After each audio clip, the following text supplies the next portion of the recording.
Assalamualaikum warahmatullahi wabarakatuh, salam misteri dan budaya. Halo Sobat Misteri Nusantara, selamat datang kembali di kanal kita, tempat kita mengupas tuntas cerita-cerita rakyat yang mendalam dan fenomena gaib yang melekat erat dalam budaya kita. Hari ini, kita akan menyelami salah satu mitos pesugihan paling terkenal dan kontroversial di Pulau Jawa, babi ngepet, mitos pesugihan Jawa dan fakta di baliknya. Cerita tentang babi ngepet mungkin sudah sering kita dengar, dikaitkan dengan hilangnya uang secara misterius. Namun di balik kisah seramnya, terdapat analisis sosiologis, psikologis, dan ekonomi yang jauh lebih menarik. Apa sebenarnya babi ngepet? Bagaimana mitos ini muncul dan bertahan hingga era modern? Dan fakta sosial apa yang coba dijelaskan oleh legenda ini?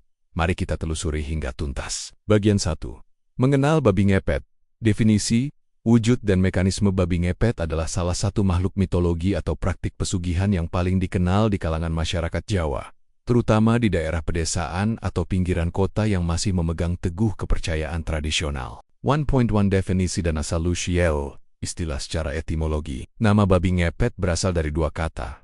Babi, merujuk pada hewan babi hutan celeng, yang dalam pandangan Islam dan sebagian besar masyarakat Jawa, dianggap sebagai hewan kotor atau najis. Penggunaan babi sebagai wujud pesugihan menyiratkan pengorbanan moral yang ekstrem. Ngepet, dalam bahasa Jawa, kata ini dapat dikaitkan dengan gerakan menggesek, menggaruk, atau mengambil sesuatu secara diam-diam. Secara harfiah, babi ngepet berarti babi yang menggesek atau mengambil. Babi ngepet bukanlah babi biasa. Ia adalah jelmaan siluman, atau orang yang menjalankan praktik pesugihan dengan cara mengubah wujud dirinya atau ruhnya menjadi seekor babi. Praktik ini dilakukan untuk mendapatkan kekayaan secara instan. Ke-1,2 Wujud dan mekanisme kerja. Deskripsi babi ngepet secara umum memiliki ciri-ciri sebagai berikut. Wujud digambarkan sebagai babi hutan yang ukurannya lebih besar, berwarna hitam legam, atau kadang-kadang babi yang tampak kotor dan menjijikkan. Meskipun bentuknya babi, gerak-geriknya konon lebih lincah dan cerdas,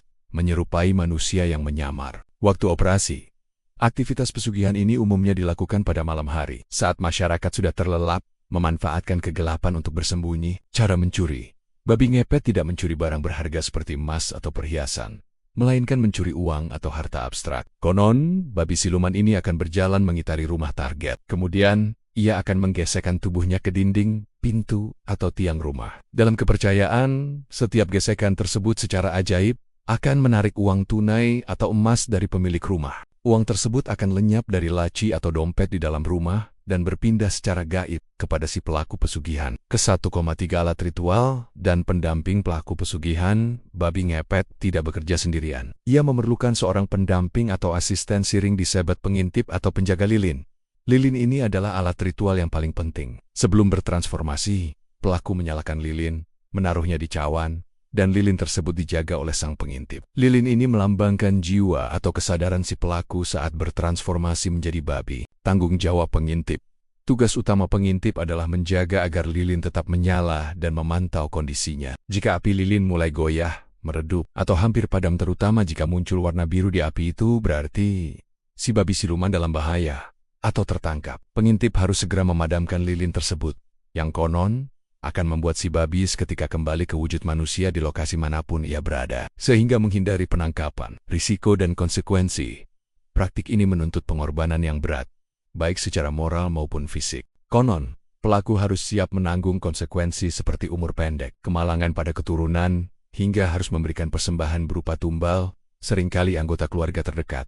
Bagian 2. Anatomis mitos. Mengapa babi? Mengapa uang? Dari sekian banyak hewan dan cara, mengapa mitos babi ngepet ini begitu kuat berakar di Jawa, terutama dengan menggunakan babi dan targetnya adalah uang tunai? Ke-2,1 Simbolisme babi, kenajisan, dan pengorbanan moral. Dalam pandangan kosmologi Jawa yang banyak dipengaruhi oleh Islam, babi-babi hutan adalah simbol kenajisan, kerakusan, dan keserakahan yang ekstrem. Kontras moral. Seorang manusia Jawa tradisional sangat menjunjung tinggi moralitas, kesopanan unggah-ungguh, dan prinsip menerima takdir. Ketika seseorang memilih pesugihan babi ngepet, ia secara sadar menanggalkan kemanusiaannya, kemuliaan, dan menyelam ke dalam kekotoran babi. Harga kekayaan.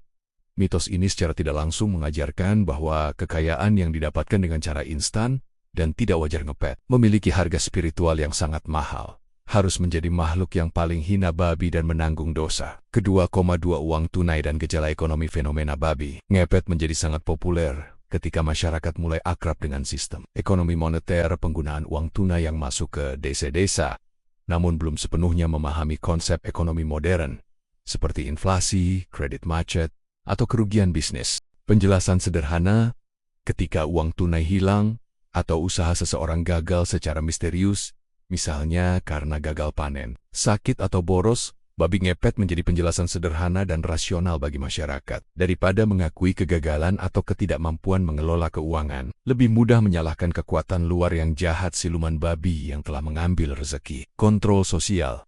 Mitos ini juga berfungsi sebagai alat kontrol sosial yang efektif. Ia memberikan pesan tegas bahwa kekayaan harus diperoleh melalui kerja keras, kerja ngedan, dan kejujuran. Siapapun yang kaya mendadak tanpa sebab jelas akan dicurigai melakukan pesugihan, dan babi ngepet adalah tuduhan paling populer. Bagian 3. Fakta sosial di balik mitos. Sosiologi kemiskinan. Kekuatan babi ngepet sebagai mitos bertahan bukan karena seringnya penampakan, tetapi karena relevansinya dengan kondisi sosial masyarakat. Ketiga, ketimpangan ekonomi dan kecemburuan sosial. Pada dasarnya, babi ngepet adalah representasi dari kecemburuan sosial dan ketimpangan ekonomi. Target kecurigaan, sasaran utama tuduhan babi ngepet seringkali adalah orang-orang yang tiba-tiba menjadi kaya di tengah komunitas miskin, atau mereka yang memiliki gaya hidup mencolok. Kecurigaan ini dipicu oleh rasa tidak adil.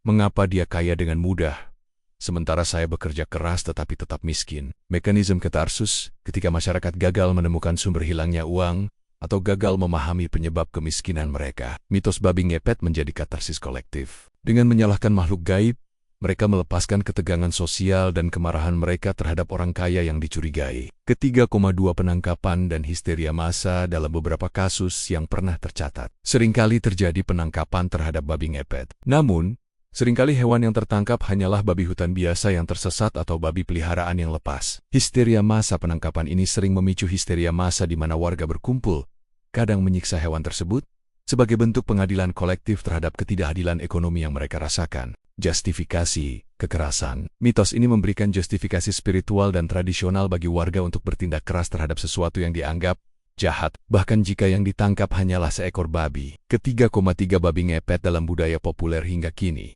babi ngepet tetap menjadi karakter yang sering muncul dalam film horor, sinetron, dan bahkan menjadi bahan humor. Hal ini menunjukkan betapa kuatnya mitos ini telah meresap dalam budaya pop Indonesia sebagai simbol kekayaan instan yang haram dan konsekuensi moral yang harus dibayar. Meskipun zaman telah modern, konsep babi ngepet yakni mendapatkan keuntungan secara curang dengan mengorbankan moral masih sangat relevan dalam kritik sosial. Hanya saja wujudnya kini berubah dari babi hutan menjadi korupsi money laundering atau penipuan finansial modern. Sobat Misteri, setelah kita bedah, babi ngepet adalah lebih dari sekadar cerita seram tentang babi siluman. Ia adalah cermin sosial yang menunjukkan bagaimana masyarakat Jawa berjuang memahami ketidakadilan ekonomi, kemiskinan, dan godaan untuk meraih kekayaan instan. Mitos ini memperingatkan kita bahwa jalan pintas menuju kekayaan selalu menuntut pengorbanan terberat, kemanusiaan, dan moral. Mitos babi ngepet adalah pesan abadi bahwa kekayaan sejati harus diperoleh melalui jerih payah yang jujur dan martabat diri. Bagaimana pandangan Anda tentang fenomena pesugihan di era modern ini? Apakah Anda pernah mendengar cerita babi ngepet yang melibatkan fakta sosial yang menarik di lingkungan Anda? Tuliskan pemikiran dan pengalaman Anda di kolom komentar di bawah. Mari kita jadikan ruang ini sebagai tempat diskusi yang terbuka dan informatif, membedakan antara fiksi dan fakta sosial di balik mitos. Jika Anda merasa pembahasan ini membuka wawasan baru, jangan lupa untuk segera like video ini, share kepada teman-teman Anda, dan yang paling penting, subscribe ke kanal kita serta nyalakan lonceng notifikasi. Dukungan Anda sangat berharga agar kita bisa terus menggali kekayaan dan misteri budaya Nusantara. Terima kasih telah menyimak, dan sampai jumpa di penjelajahan mitologi selanjutnya. Salam budaya dan salam sejahtera.